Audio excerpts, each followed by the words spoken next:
हमारे विभिन्न ज्ञानवर्धक कार्यक्रम देखने के लिए आप हमें अभी सब्सक्राइब करें, बेल आइकन को प्रेस करें ताकि आप देख सकें हमारा कार्यक्रम सबसे पहले।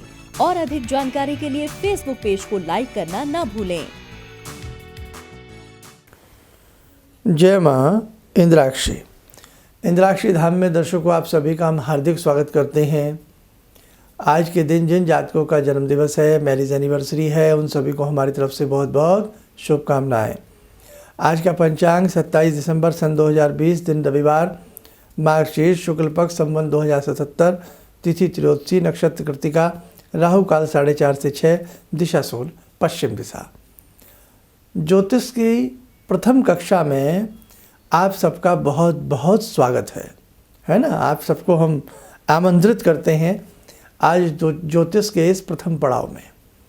हालांकि छुटपुट चीज़ें तो ज्योतिष की हम लंबे समय से आपको बता रहे थे, तो आज से श्री गणेश हमने आपके लिए कर दिया है और अब ये प्रत्येक रविवार ज्योतिष की क्लास रहेगी।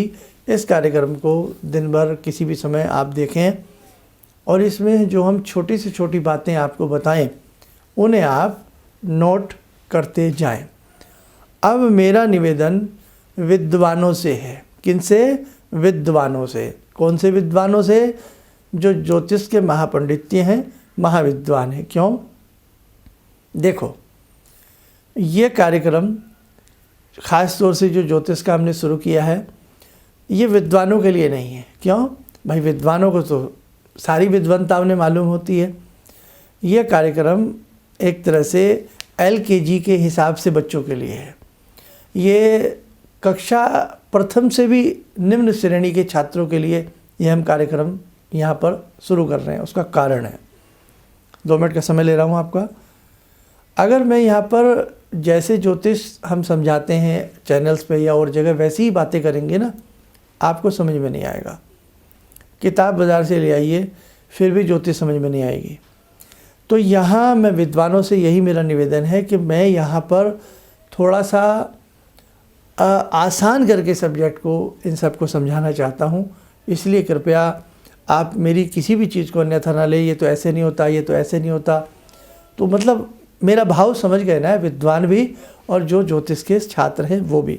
अब दूसरा, उन ज्योतिष के छात्रों से मेरा कहना है जो काफ़ी कुछ जानते हैं, है ना। अब मुझे तो पता नहीं कि कितने लोग क्या जानते हैं, कितने लोग क्या नहीं जानते हैं। तो आज की कक्षा में हम बिल्कुल ज़ीरो से प्रारंभ करना चाहते हैं। कहते हैं ना, ज़ीरो से तो हीरो बनता। तो आपको हम ज़ीरो लेवल से प्रारंभ करना चाहते हैं। जो जानते हैं वो अच्छी बात है, सुन लीजिएगा।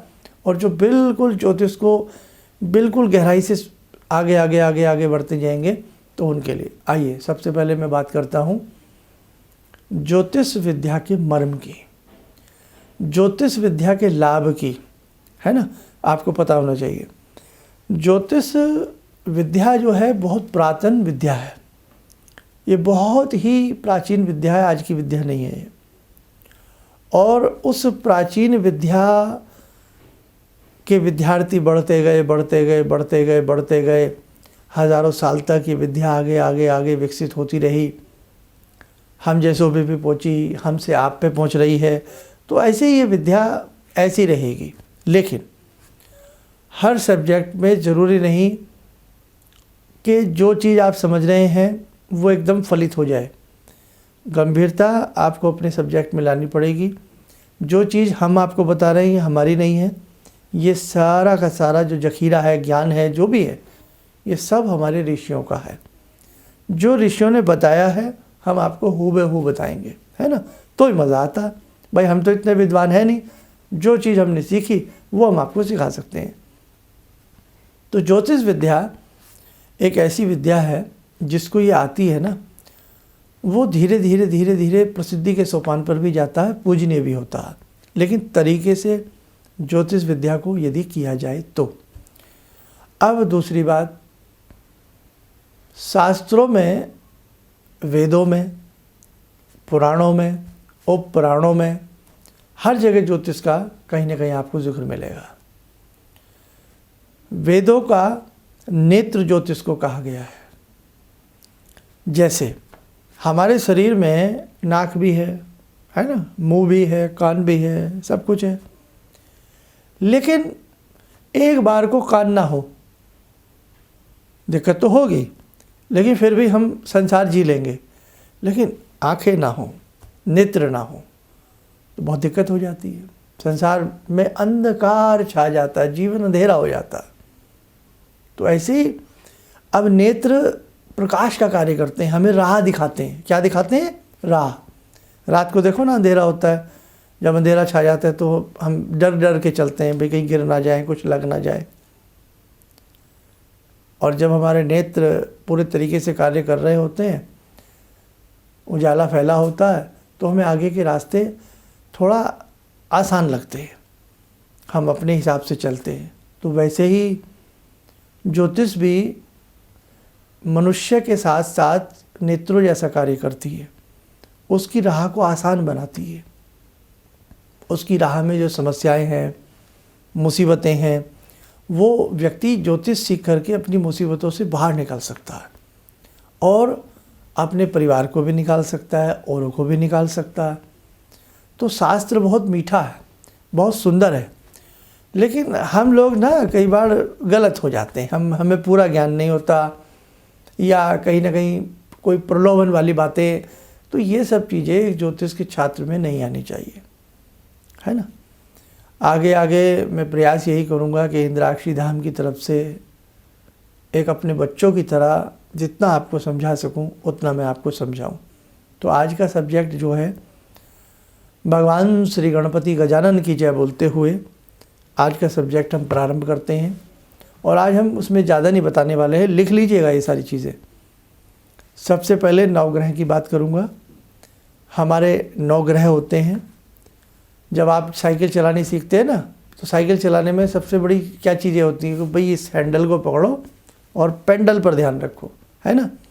जब सीख रहे होते तो नीचे देख रहे होते हैं, लेकिन जब हमें सामने देखना आ जाता और पेडल मारना आ जाता, बैलेंस बन जाता, साइकिल चल जाती है। तो ऐसे ही जैसे हैंडल और पेडल दोनों बातें आ गई समझ में, वैसे ही नवग्रह और 12 राशियाँ आपको पता होनी चाहिए।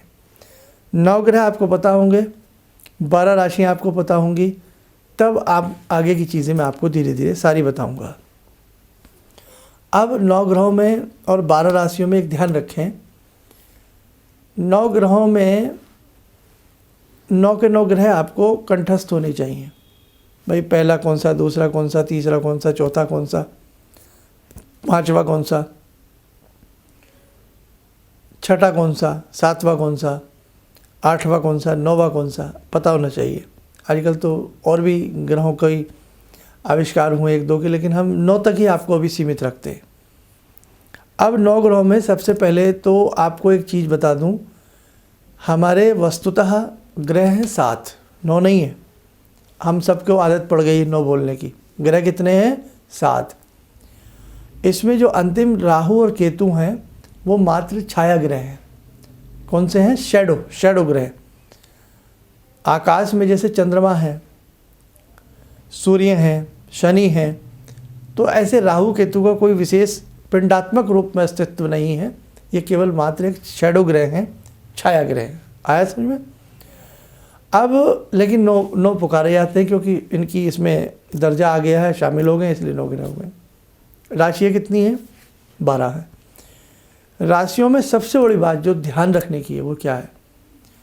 जो राशि हमेशा जिस नंबर पे होगी, तो आगे आगे आपकी कुंडली में राशि लिखी नहीं मिलेगी, नंबर्स मिलेंगे। आपने देखा हो कि आपकी कुंडली में कहीं लिखा होता है ऊपर की तरफ 3, फिर 4, फिर 5 होता है ना, तो वो राशियों के ही अंक होते हैं, राशियों के ही नंबर होते हैं। तो राशियां जब भी आप याद करें तो आपको पूरा क्रमांक याद होना चाहिए। ग्रहों में तो चला लोगे आप, राशियों में नहीं चलेगा ये काम। कैसे? कहीं 5 नंबर लिखा है कुंडली में, लगन में, तो 5 नंबर की राशि कौन सी होती है आपको पता होना चाहिए कि 5 नंबर की राशि सिंह, 7 की तुला लिब्रा, 8 की वृश्चिक स्कॉर्पियो, 9 की धनु, 10 की कैप्रिकॉर्न मकर। ये आपको याद होना चाहिए, ये आप ध्यान रखिएगा। याद नहीं रहेगा तो फिर आपको किताबें टटोलनी पड़ेंगी जरा सी चीज़ के लिए। और मैं आपको एक वायदा करता हूँ आपसे, ज्योतिष में अगर हम डूब जाए तो बहुत आसान है, बहुत भारी विद्या नहीं है। अब हज़ारों लाखों लोग इस हमारे माध्यम से ज्योतिष सीखेंगे, वो अपने घर में भी सिखा सकते हैं, देख भी सकते हैं, तो कितना इजी हो जाएगा आप सबके लिए, और मेरे लिए कितना इजी हो जाएगा। आगे आगे मेरी कुछ योजनाएं कुछ दूसरे किस्म की बन रही हैं तो बताऊंगा आपको, आप तो अपने हैं, मेरे ख़ास हैं। तो आइए सबसे पहले मैं आपको 9 ग्रह लिखवा देता हूं, आप वो 9 के 9 ग्रह पहले लिख लो, लिखे हुए हैं लेकिन फिर भी लिख लो। आइए देखिए अपनी स्क्रीन पर नवग्रह। नंबर 1 क्रमांक के हिसाब से, नंबर 1 सूर्य, नंबर 2 चंद्रमा, नंबर 3 मंगल, नंबर 4 बुध, नंबर 5 गुरु, नंबर 6 शुक्र, number 7 Shani, number 8 Rahu, number 9 Ketu. तो ये 9 ग्रह के 9 ग्रह आपके हो गए, लिख लिया होगा आपने। अब राशियों का जो क्रमांक जैसे रहेगा वो क्रमांक वैसे ही रहेगा। राहु ज़रूरी नहीं एक प्रथम भाव में आए, कहीं भी जा सकता है, लेकिन राशि जो अंक लिखा गया जहाँ पर भी, वो अंक वही कहलाता है। आपको अब बाद में सब बातें समझ में आएंगी। अब आप राशियों की टेबल लिखिएगा। राशि चक्र लिखें। नंबर 1 पे मेष, 2 वृषभ भी इसको कहते हैं, 3 मिथुन, 4 कर्क, 5 सिंह, 6 कन्या, 7 तुला, 8 वृश्चिक, 9 धनु, 10 मकर, 11 कुंभ, 12 मीन। आपने सबने लिख लिया। अब ये क्रमांक याद होना चाहिए। मैं आपसे पूछूं नंबर 4 पर कौन सी राशि आती है, खट देनी जवाब आए कर्क। मैं आपसे पूछूं नंबर 11 पर कौन सी राशि आती है, कुंभ। मैं आपसे पूछूं नंबर 12 पर कौन सी राशि आती है, मीन। आपको ऐसे ही याद करना है, ठीक है। तो आज के लिए तो मैं अभी इतना ही समझता हूँ, और हालांकि ये सब बातें तो आप बच्चों वाली हैं, सब आप जानते ही हैं, लेकिन फिर भी कहीं ना कहीं से एक पॉइंट मिल जाता है, वही बहुत होता है। आपको ये पता नहीं है कि जब हम लोग अध्ययन किया करते थे, तो जब अध्ययन करते थे और हम बुज़ुर्गों में बैठते थे, अपने गुरुओं में बैठते थे, बहुत सारी चीज़ें होती थी। अगर हम 10 घंटे किसी के साथ बैठे हैं ना, और 10 घंटे में एक बात भी अच्छी मिल गई ना, तो समझ लो 10 घंटे कामयाब हो गए। एक इतनी बड़ी पुस्तक लाए हो आप, उसमें 1000 पेज हैं। पुस्तक किताब बेचने वाला बता रहा है कि ये पुस्तक जो है भाई 500 रुपये की आएगी। अरे 500 रुपये की, अल्टा पल्टा कुछ नहीं दिखा। लेकिन मेरा ये मानना था कि उस पुस्तक में यदि एक पेज भी काम का निकल जाए तो हम समझ लेंगे 500 रुपया वसूल हो गया। आगे समझ में? तो ऐसा नहीं होता कि कोई चीज़ है तो वो सारी बढ़िया होगी, ये हमेशा ध्यान रखना है ना। जैसे पिक्चर देखते हैं, कहीं इंटरेस्ट आता है, कहीं नहीं आता, वही वाली बात होती है। तो बस आज के लिए इतना ही। आइए समय और चला आज की ध्यानमाला का, ध्यानमाला से जुड़ते हैं। जगजननी प्राम्बा माँ भगवती इंद्राक्षी का आशीर्वाद लेते हैं। ध्यान करें माँ इंद्राक्षी का। ॐ सिन्दूरारुणविग्रहां त्रिनयनां माणिक्यमूलस्फुरात् स्तारानायकशेखरं स्मितमुखी भापेन वाक्छोरुवां पाणिभ्यामलपूर्णरत्नचषकां रत्नोत्परां बिभ्रति सौम्यां रत्नगटस्थरक्तचरणां ध्यायेत्पराम् अम्बिकां खड्गं चक्रगदेषु चापपरिगान् शूलम्बुशुण्डिं शिरा शङ्खं संदधतीं करे स्त्रीनयनां सर्वाङ्गभूषावृतां नीलास्मद्युतिमास्य पाददशकां सेवे महाकालिकां यामास्तो स्वपितैहरो कमलजो हन्तुं मधुं कैटवम् विद्युद्दामसमप्रभां मृगपते स्कन्दस्थितां भीषणां कन्या विहकरवालखेटविलसा धस्ताविरासेवितां हस्तैश्चक्रगदाशिखेटविशिखां चापं गुणं तर्जनीं विप्राणामलिलात्मिकां शशिधरां दुर्गां त्रिनेत्रां भजे। कवच बना लें, माँ भगवती का आशीर्वाद हम सबके ऊपर बरस रहा है।